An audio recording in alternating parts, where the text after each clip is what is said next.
Hello everyone, Ray Dalton here. Merry Christmas. Happy holidays, all the holidays you celebrate and enjoy. I'm right now driving through Clovis, New Mexico, about to enter Texas. Today I left Santa Fe and hoping to make it to Houston by night. If not, I'm gonna stop in Dallas or Austin. Depends how tired I get. This particular leg of the trip, I have the luxury of not having to be anywhere in a real big hurry. So it gave me the opportunity to stop a few times and take a few photos that I like doing.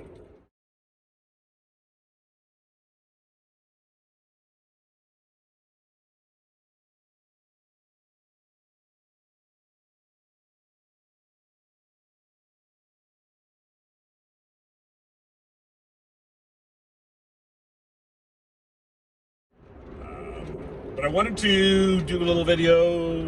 It's Christmas time, and I always like to do a little message to everyone. And I decided this time I'll do a video rather than writing it out for the email. And so here we go. First of all, I'll talk about Christmas a bit. Those of you who know me know that I kind of struggle with Christmas a little bit. Very simply, I think Christmas is just bastardized by buying gifts and money, and just the commercialization of it. And for me, I'm a good place about Christmas when I stay focused on people and community and giving to one another all year long. And just Christmas is an opportunity to just remember that. So that's what I look at Christmas for. I don't celebrate it in the Jesus sense of the word. I'm not against it, but I personally don't observe Christmas from that perspective. It's more just an opportunity to be with friends and family. I'm going to be with Topher on New Year's Eve in Houston, and then with Worth Christmas Eve. He's making one of my favorite pies, cherry crumble pie. And then I get to make my favorite popcorn. I'm a popcorn guru. I make good damn ass popcorn. So a little more about Christmas. That's about it. I, for many years, was very bah humbug about it. And boy David did celebrate Christmas, and so I would always pull my head out of my ass a little bit to be with him and his husband and be with them and celebrate Christmas. And it was in 2019, I believe, 2018, 2019, when our family discovered or looked up my youngest half sister, April, who lives in Alabama. And it was Christmas time, and I happened to be driving through, and I said, hey, why don't I go to Walmart and get a big basket of groceries and little cute objects and little something for them to wear, and basically put together a gift basket from my family, the Raver family, to give to our youngest half-sister. And the experience of doing that really impacted me. And I went, oh, right. I get it. This is what Christmas is all about. Because, they're Alabama hillbillies, in her own words, and don't have two pennies of rum to get rubbed together. And hearing from her family that she always knew she had and never was in touch with, and then have one of them, me, show up a few days before Christmas. It helped me, get my head on straight about how I like what makes the difference for me on Christmas. And so, for me, it's about family, it's about people that matter. And so the rest of this is going to be a little acknowledgement about the year and people who matter for me. As you already heard me talk about, I'm spending You know, I like to spend time with people who I just like hanging out with, and they mean a lot to me. So let's see what happened this year. Oh, nothing. Actually, I will tell you guys, 2022 was one of the toughest years for me in many regards. In a different way, you know. Actually, I'll say kind of in business, and kind of fucked me up a lot, you know. And we got through it. Monkeypox, actually, it was more the aftermath of monkeypox. Yes, I actually ended up having monkeypox, but it was the business aftermath, which was a huge challenge for us at Fornication. And it was a challenge, but really forced me to sit back and go, okay, where are we now? Where am I now? What inspires me? What am I inspired by? What does the community need? What is my participation at the level of community? And as you know, I streamlined back to, 2 main events and then a few other extraneous ones once a year. And then I also created Shameless Matters, which will very soon be launched. Look for it, probably next week. And Shameless Matters is life coaching and public speaking, as well as podcasts and stuff, and webinars. So, but I really want to take a bit of time to acknowledge some people.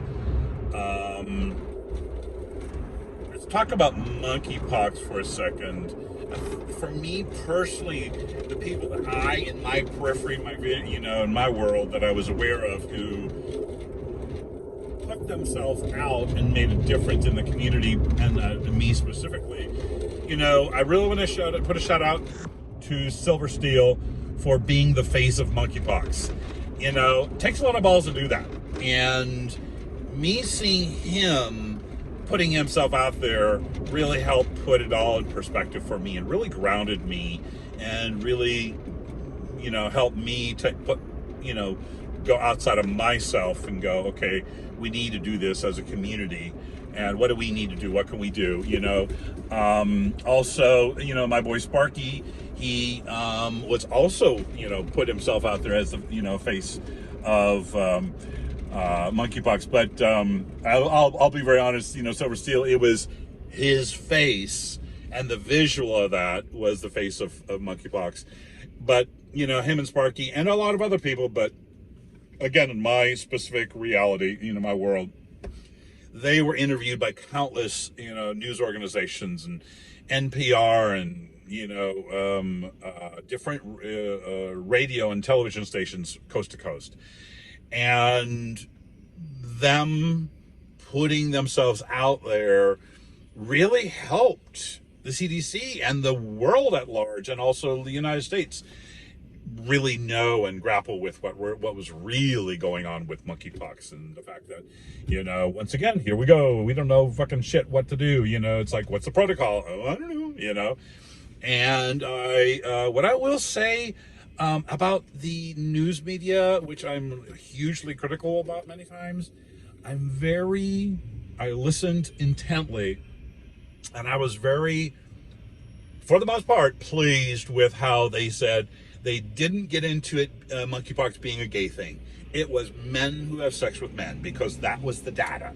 And that particular phraseology kept it away from being toxic, for the lack of a better term. It was, it just seemed like it was, nobody really, well, with the exception of, certain news organizations which will always make it toxic. What I always listen for, and I was happy to hear that they kept it away from being a quote-unquote gay issue. And really, also, from people like Mark in Dallas, who does his events down there, going to the local health department and being one of the first people that I knew that actually, or organizations and businesses, who said, hey, we're going to go outside of ourselves and we're going to reach out to the community and make these things available to the community. I know that he kicked ass and worked hard, long hour days, 18-hour days, just to get guys who wanted the monkeypox shot in Dallas, to get connected with the shots. And others around the country did that as well. I want to really acknowledge that. I know San Francisco and people like that. Another person I want to acknowledge is Scott Morris from the communion parties. They are always on the forefront of anything like this, and very, very community minded and going above and beyond and connecting people. He created a Zoom, I believe, of someone in our community who works at the CDC with local bathhouse owners and managers and sex party individuals to get together and talk about monkeypox and what is needed and what's the state of monkeypox. And it's little things like that that make a big difference in policy, in doing, and also, I try not to get too caught up in feelings, but how we feel about it. It does make a difference, and it made a big difference to know that the CDC was actually meeting with us and saying, hey, we're here, this is what we're doing, we're hearing you. And so just an acknowledgement about that.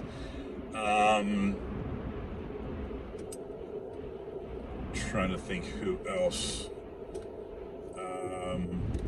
But getting back into the swing of things, we didn't get back to business until October 1st. And again, there was a large, when we shut down for monkeypox, it was a big deal for us. It set us back major. And we're still working to pay that off. And so the great thing is we are doing that. And this is where I get to give an acknowledgement to my main staff member, Trick. Trick has saved my ass. He saved our ass. His mind and focus is exactly where mine is, on you guys. And so that we can create and continue to create a future of these opportunities for us guys to get together and continue to, do what we do, which is really, really connect at a deep level and creating the community, or I should say promoting and continue the community that has been created. Trick and I are now working together on most of these things in the sense of whatever we need to do to move fornication forward and make sure the community is taken care of. And just crossed into Texas. You all know I love me some Texas. What do I say about Houston? The reason I like Houston, they haven't fucked it up yet. I love the people in Houston as well. So nothing against anything or anyone else. I'm just quite fond of Houston. So what else? So implementing new strategies for fornication and managing it. And got a few things I'm working on the West Coast, as well as Houston and Dallas. Stay tuned.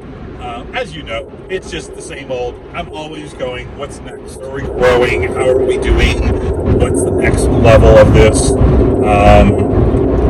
How do I need to refine what we do, what I do, and things, guys, and things. So, but for the most part, the focus is still and always will be on creating a drug-free environment for guys to get together. That's the fundamental. Another person I want to give a shout out to is our business advisor, Dave. Thank you. Dave has been there for me, for us, many times, particularly through the monkeypox ups and downs. He's really advised us and helped me just basically keep my focus on the future.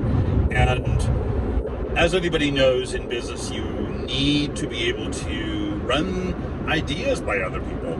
the basic concept of what I'm talking about right now is nobody knows everything. And one thing I've learned to do in life and in business is ask the right questions, ask the appropriate questions, allow those around you who you value to feed you suggestions and thoughts and input. And it's a conversation, and it's basically the simplest kind of thing. Let me go back to it. I don't know everything, but you know what? I know what I'm committed to. So, and I know what Dave's committed to. We're on the same page with those things. So, just a big shout out to Dave, to thank him for keeping us on track and on focus this year. Thank you. I don't know that there's much else to say other than remember the people who you love. You know, it's about people and experiences, not about things in life. Unless you make it about things. That's just not something that inspires me. For me, it's about where am I going? What am I doing? Oh, speaking of where am I going, what I realized I left out of here is I'm going to talk a little bit about what I'm doing, like right now. You know, the road trip. In 2012, I got my truck, and I decided I wanted to start doing road trips.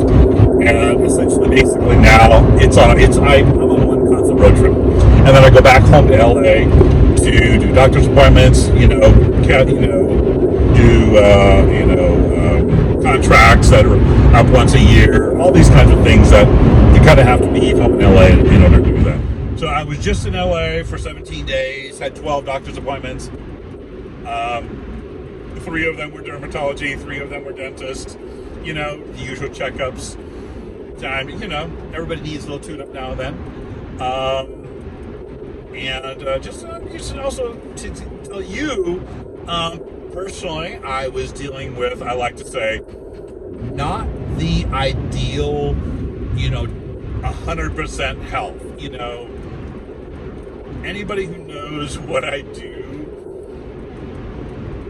I require a high level of performance of myself. It's in order to maintain what I do. And since right before Thanksgiving, I've been operating anywhere between 75 and 95%. And finally, I said to my doctor in LA, give me something, let's knock this shit out. And we did. And so I just, and when I'm feeling 100%, I'm just reminded to be grateful for my health. I've been positive since 1989. And I'm kicking ass. And the context of me saying that is pay attention to one's health. When I'm not operating at 100%, what do I need to do to bring it back in? What's out, bring it in. What's in, bring it out. Whatever that looks like. And for everybody, that looks a little different. I'm going to quote, Dirk Kaber. He tells me a story he had with somebody who was, in his 70s. He's like, this guy was just built like a shipwreck house and in ideal health. And he said to him, what's your secret? And the guy said 3 things, but the only thing that I personally remember was anytime something's out, anytime you've got an ache, anytime there's something that is ailing you, address it right away.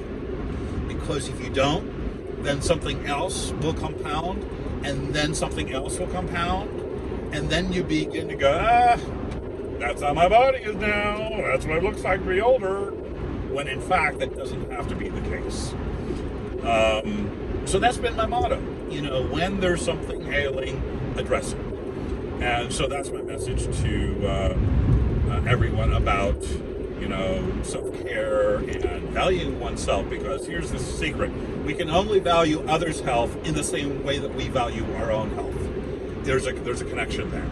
So we can only be there for others as well as we're there for ourselves. So put that on ourselves as a higher bar, a higher standard for ourselves. So I wanted to share that. So let's talk about the road trip.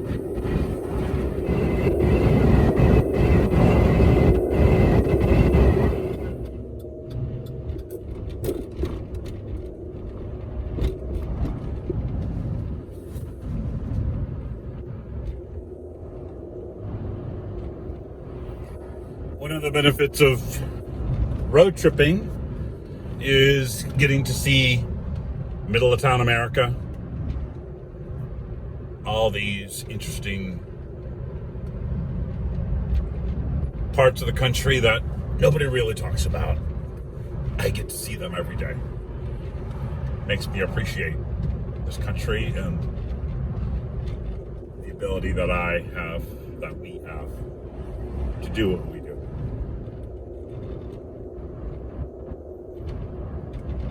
Never take it for granted.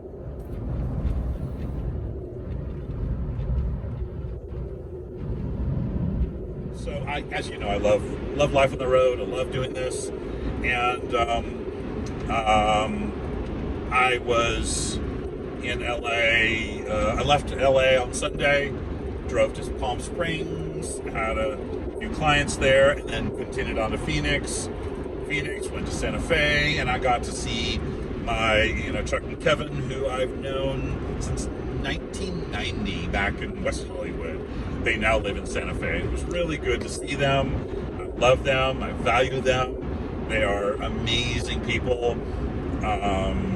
Chuck, or Charlie as he goes by now, had an art gallery in West Hollywood called Risk Press, and I was able to show my art there.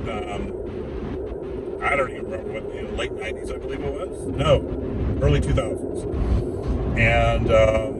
And so he's a huge supporter of the arts. Photography is my art, by the way, guys. And I would love to do another art show in 2023, so stay tuned. What else? So I'm on the way to Houston, and then I will be in New Orleans for New Year's Eve, New Year's Day. Sparky's going to be there, and Sparky Baxter, and then Matt Coven, and we're going to have a great time there. Going to convene there, have a few days there, then I'm going to keep on my merry little way to DC in January. So, and then in Fort Lauderdale for January 15th event. But anyhow, I'll do a little video or writing up about for New Year's. Stay tuned for that. But for now, much love to everyone. A huge thanks to everyone for being part of our community, for your support in all ways, for me personally, for the things you've done for me, gone out of your way for me personally, including my GoFundMe this year during monkeypox, to the business and understanding and reaching out and giving helpful suggestions and encouragement. Every one of you do contribute, and we are in this together. As many of you have heard me say, Ubuntu, it's a South African phrase, means I am because we are. What that means is we know ourselves better as we interact with each other, human beings. So there you go. That's my message for Christmas and the holidays as you celebrate them. And let's all remember to give thanks and love to those that are around us, and never take anyone for granted. So long for now. I'm going to keep driving for the next 10 hours.